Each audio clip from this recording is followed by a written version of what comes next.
In the small town of Ashford, tucked between rolling hills and endless skies, lived a girl named Ella. From the outside, Ella's life looked ordinary. She worked at a local bookstore, lived in a modest apartment with creaky wooden floors, and spent her evenings journaling by the window while the sunset painted the horizon in shades of amber and rose. But inside, Ella carried a restless dream. She wanted to become a writer.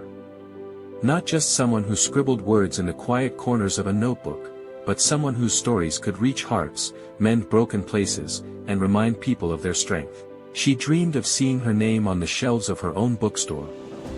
She imagined strangers holding her book, underlining sentences, whispering, "This feels like it was written for me." But year after year, nothing happened. She wrote every morning before work. She wrote every night after dinner. She submitted manuscripts to publishers. She entered contests. She shared excerpts online. Rejections arrived like clockwork. "Thank you for your submission, but we regret to inform you. Not the right fit." At first, Ella told herself it was part of the process. Every great writer had faced rejection. She would read about J.K. Rowling being turned down multiple times before Harry Potter was accepted. She admired the persistence of Stephen King, who had once thrown his manuscript in the trash before his wife rescued it. If they didn't quit, she would whisper, "I won't either." But patience is hardest when no one is watching. Months turned into years. Her friends got promotions. One started a successful online business. Another moved to New York. Social media sparkled with announcements and achievements. Engagements. Awards. Career milestones. Ella kept writing. No applause. No spotlight. Just quiet mornings and blinking cursors. One spring afternoon, feeling particularly defeated, she wandered into the town's botanical garden. It was her refuge when her thoughts grew loud. She found a bench near a patch of freshly turned soil where gardeners had planted seeds a week before. The earth looked empty. "Nothing's happening," she murmured. An elderly gardener nearby overheard her. He smiled kindly. "Looks empty, doesn't it?" he said, leaning on his rake. Ella nodded. "They planted those tulip bulbs last week," he continued. "For months, you won't see much. But underground? That's where the real work begins." Ella tilted her head. "Work? Oh yes," he said. "Roots stretch down before stems rise up. Growth happens where no one applauds. If a plant tried to bloom before its roots were ready, it would collapse at the first strong wind." His words lingered in her mind long after she left the garden. Roots stretch down before stems rise up. That night, instead of scrolling through other people's achievements, Ella opened her old drafts. She didn't look at them as failures. She studied them like a gardener inspecting soil.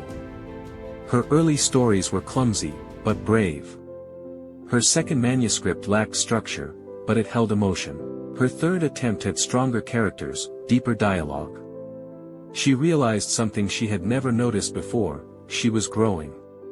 Not visibly. Not dramatically. But steadily. Every rejection had forced her to revise. Every critique had sharpened her voice. Every quiet morning had strengthened her discipline. Her roots were spreading. Still, patience tested her in unexpected ways. 1 year later, she submitted her newest manuscript to a mid-sized publishing house. It was her most honest work yet, a story about resilience, about unseen battles, about hope that blooms after long winters. She waited. Weeks passed. Then months. Silence. Doubt returned like an unwelcome guest. "What if I'm just not meant for this?" she asked herself one night, staring at her ceiling. She considered quitting. Maybe she could pursue something more practical. Something measurable. Something with guaranteed results. But the thought of not writing felt heavier than the fear of failing. So she did what she had trained herself to do. She kept going. She started attending local writing workshops. She volunteered to help young students with storytelling. She read books not just for pleasure, but for study, examining pacing, dialogue, structure. While the world saw no change, Ella felt transformation. Her patience was no longer passive waiting. It became active preparation. She stopped measuring success by external validation. Instead, she measured it by consistency. Did I write today? Did I improve one sentence? Did I stay true to my voice? One winter morning, nearly 4 months after her submission, an email arrived. Her hands trembled as she opened it. "We are pleased to inform you." She blinked. "Read it again." And again. They wanted to publish her book. Ella covered her mouth as tears spilled down her cheeks. Years of unseen effort suddenly had a visible result. But what overwhelmed her most wasn't the contract. It was the realization that she had already won before this moment. Because somewhere along the way, patience had changed her. The publishing process wasn't glamorous. There were edits, many edits. Sections were cut. Chapters rearranged. Feedback was intense. Yet this time, Ella didn't crumble. Her roots were strong. When the book finally launched, the bookstore where she worked displayed it in the front window. Seeing her name printed across the cover felt surreal. Customers who had once asked her for recommendations now asked for her autograph. But success didn't feel like fireworks. It felt like sunrise. Quiet. Gradual. Earned. At the book launch event, a young girl approached her, clutching a copy. "I want to be a writer," she said shyly. "But I'm scared I'm not good enough." Ella knelt to meet her eyes. "Can I tell you a secret?" she whispered. "The most important growth happens when no one is cheering. Don't rush your roots. The bloom will come."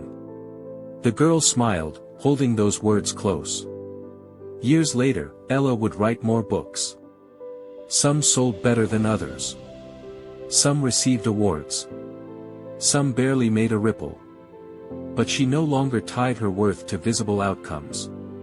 She understood a truth most people spend their lives chasing: success is not built in the spotlight. It is formed in the shadows. In the early mornings. In the rejected drafts. In the quiet persistence. In the discipline when motivation fades. Just like the tulips in the garden, her greatest growth had happened underground, where doubt tried to suffocate her, where fear tried to freeze her, where impatience tried to uproot her. But she had stayed planted. And because she stayed, she bloomed. Ella often returned to the botanical garden. Each spring, when vibrant flowers stretched toward the sky, she would smile at the memory of the elderly gardener. One afternoon, she saw him again. "They turned out beautiful, didn't they?" he said, gesturing to the sea of color. "They did," Ella replied. "I think I understand now." "Understand what?" "That waiting isn't wasting time. It's becoming ready." He nodded, satisfied. As Ella walked home, she realized something else: unseen growth is not just about achieving dreams. It's about becoming the person capable of holding them. If her book had been published years earlier, she might have crumbled under criticism. She might have doubted herself into silence. She might have chased fame instead of impact. Patience had built her foundation. And foundations, though invisible, determine how high something can rise. So if you ever feel like nothing is happening, if your efforts seem buried beneath heavy soil, if the world celebrates others while you quietly endure, remember Ella. Remember the tulips. Remember that roots grow in darkness. And darkness does not mean defeat. It means preparation. Your breakthrough is not delayed. It is developing. Stay planted.